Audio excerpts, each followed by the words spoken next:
তোমরা কি করতেছ? পাখি দেখেছি মহারাজ। সে কেমন পাখি?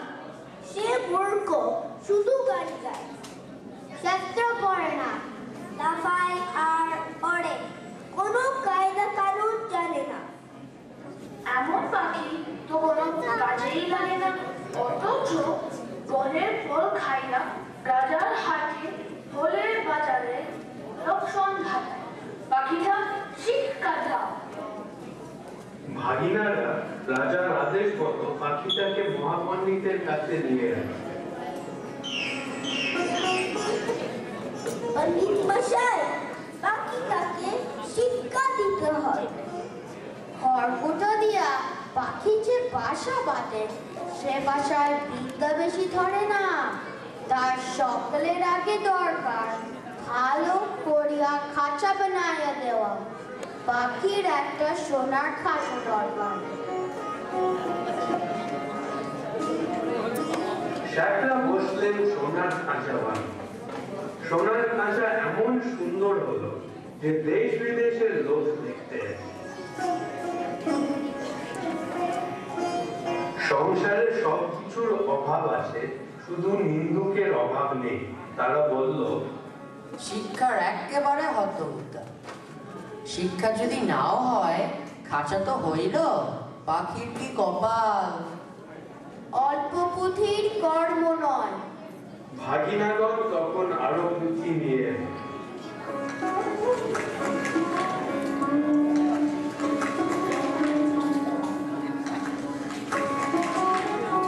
অনেক দামের খাঁচা, তার জন্য ভাগিনাদের খবরদারির সীমা নেই। সকলেই বলল উন্নতি হচ্ছে। খাঁচাটারই উন্নতি হচ্ছে, কিন্তু পাখিটার কেউ খবর রাখে না। নিন্দুকদের মুখে পাখির দুর্দশার কথা শুনে রাজা ভাগিনাদের তলব করল। ভাগিনা, ভাগিনা, একই কথা শুনি।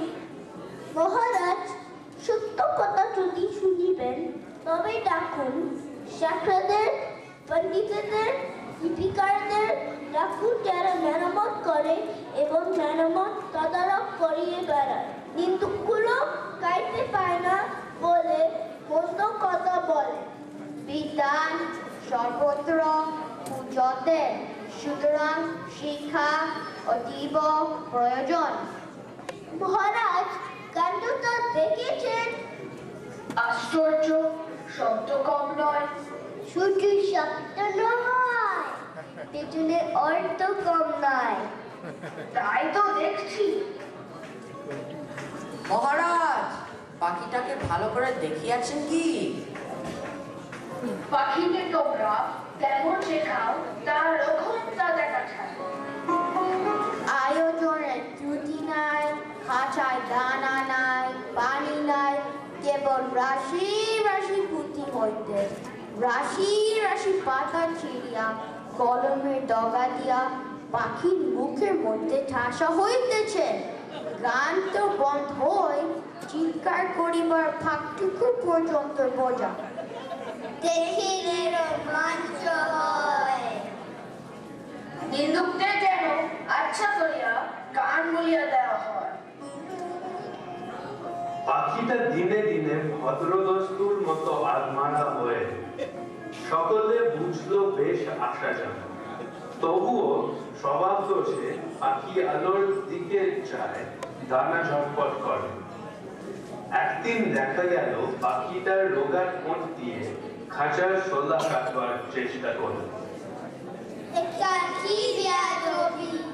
পাখির ডানা কেটে দাও, বাইসাইকেল পাড়া। এই রাজ্যে পাখিদের কেবল যে আক্কেল নেই তা নয়, কৃতজ্ঞতাও নেই। একদিন পাখিটা মরল, কোন কালে সে কেউ জানতে পারেনি। পাখি মরিয়াছে, পাখি মরিয়াছে। ভাগিনা, ভাগিনা, একই কথা শুনি। মহারাজ, শিক্ষা পুরা হয়েছে। কফি আর লাফার?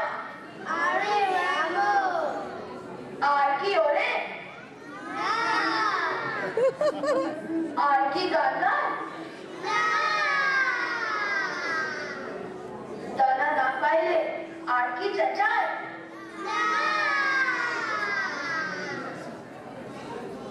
পাখিটাকে দেখি তো একবার। রাজা পাখিটাকে টিপলে সে হা করল না, হু করল না, কেবল তার পেটের মধ্যে পুঁথির শুকনো পাতা খসখস গজগজ করতে লাগলো।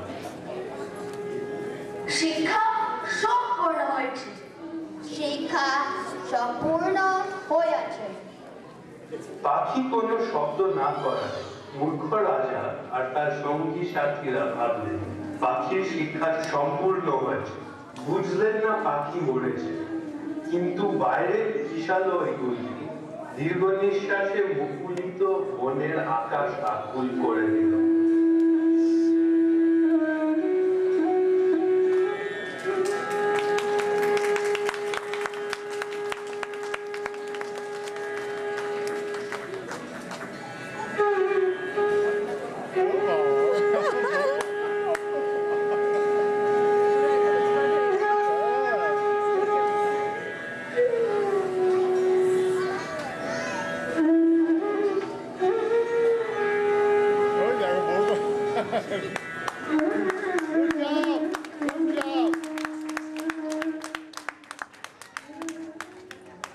আশা করি আপনাদের সকলের খুব ভালো লেগেছে ছোট্ট সোনা বন্ধু যাদের এই নাটক। মৌসুমী আর মহুয়া,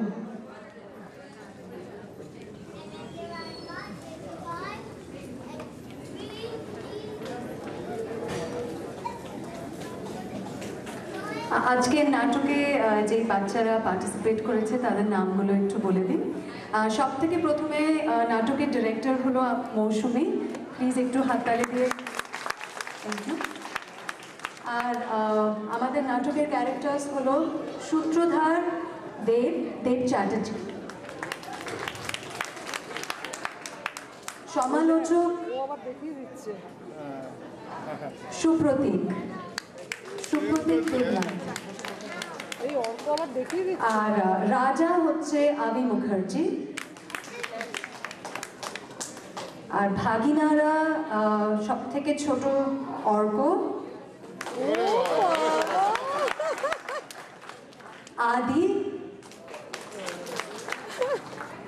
আদি সাহা, অসংশয়, শুভ্র, আর আমাদের পণ্ডিত মশাই হচ্ছে শ্রুতি।